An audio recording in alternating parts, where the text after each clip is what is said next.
When you think of who unified China during the Warring States period, you're probably thinking the mighty Qin, right? But what if I told you that at the start of the whole thing, Qin wasn't mighty at all? In fact, they were on the brink of collapse, completely at the mercy of another forgotten superpower. Let's get into it. Yeah, the common story is that Qin was this unstoppable juggernaut destined for greatness. But the reality? At the beginning of this crazy era, Qin was seen as a backwater state. Their military was a joke, and they were being absolutely throttled by their neighbor to the east, the State of Wei.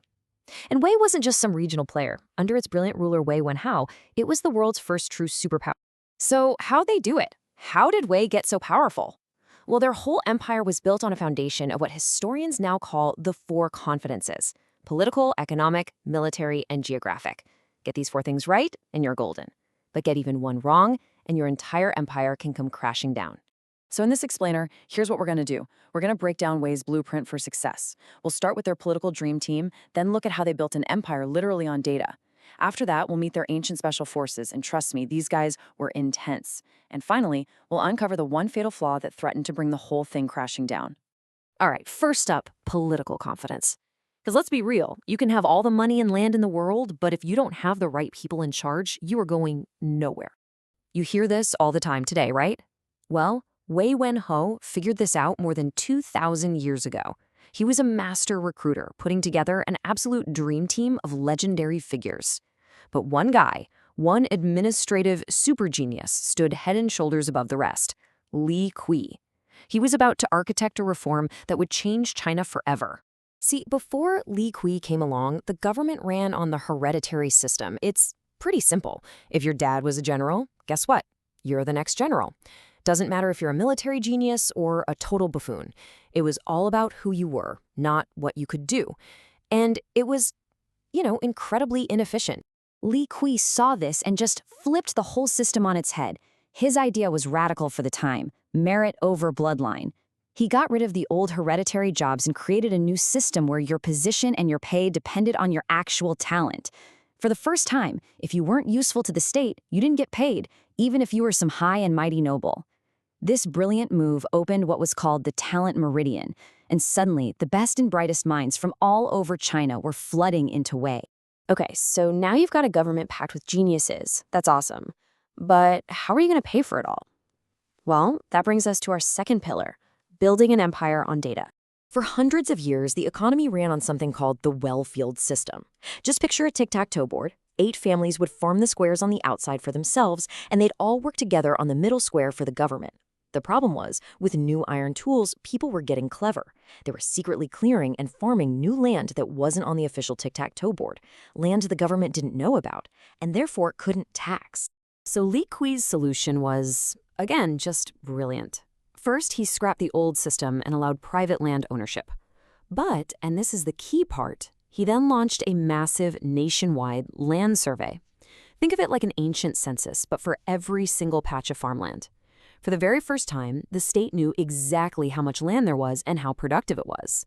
They knew exactly how much rice was in the nation's pot.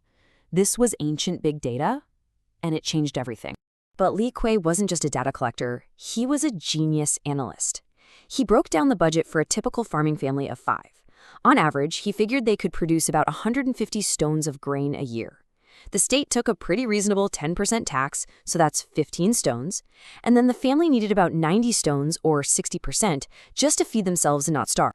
So what does that leave them with? After taxes and food, that family had just 45 stones of grain left over for the entire year. That little bit had to cover everything else: clothes, medicine, tools, a funeral if someone died. I mean, you're living right on the knife's edge. And this is where Li Kui's real genius shines. He didn't just go to the king and say, let's tax him more. No. He used this data to prove there was a biological limit. He basically said, look, Your Majesty, if we ever take more than 60 stones in taxes, the people literally cannot survive. The fields will go empty and the whole system will collapse. This guaranteed stability and a steady income to fund the empire. Okay, so let's connect the dots. You have a government of geniuses. You have a stable, data-driven economy to fund it. So what's the next logical step? Well, you use that money to build the most terrifying army the world has ever seen. The foundation for this military machine was the law. Li Kui wrote the Fa Jing, or the Canon of Laws. Now, this was huge. It was the first comprehensive written legal code in Chinese history. It standardized everything, especially military rewards and punishments. No more guesswork. It was all laid out crystal clear.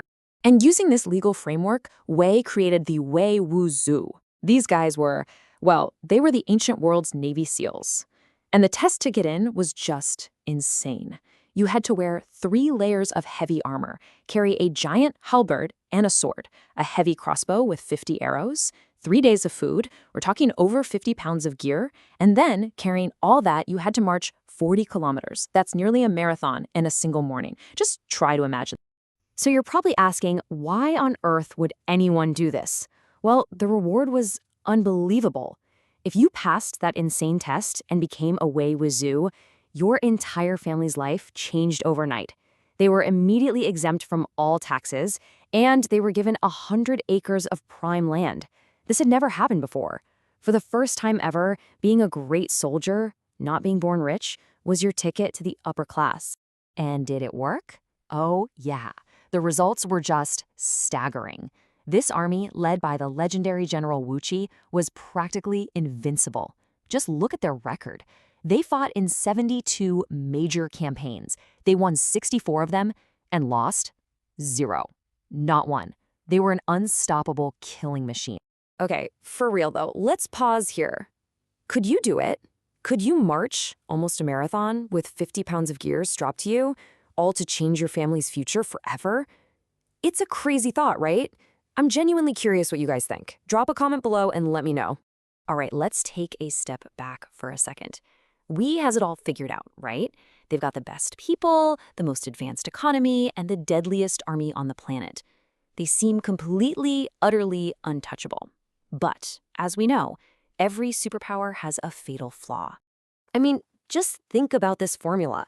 A government run by certified geniuses, an economy built on hard data so it's super stable, and an army that literally never loses a battle. On paper, Wei should have been the one to unify China. It's a no-brainer. But here's the kicker. Having the best stats in the world doesn't mean a thing if the map you're playing on is a death trap. All of Wei's incredible strengths were completely undermined by their one great weakness, their geography. And that's the big question, isn't it? Wei was holding the best hand of cards in history. I mean, a political, economic, and military royal flush. So how on earth did they manage to play that hand so disastrously wrong? Well, the answer to that is coming in part 2. We are going to dive into the strategic blunders and the stunning collapse of China's forgotten superpower. So make sure you are subscribed and you hit that little notification bell so you don't miss it.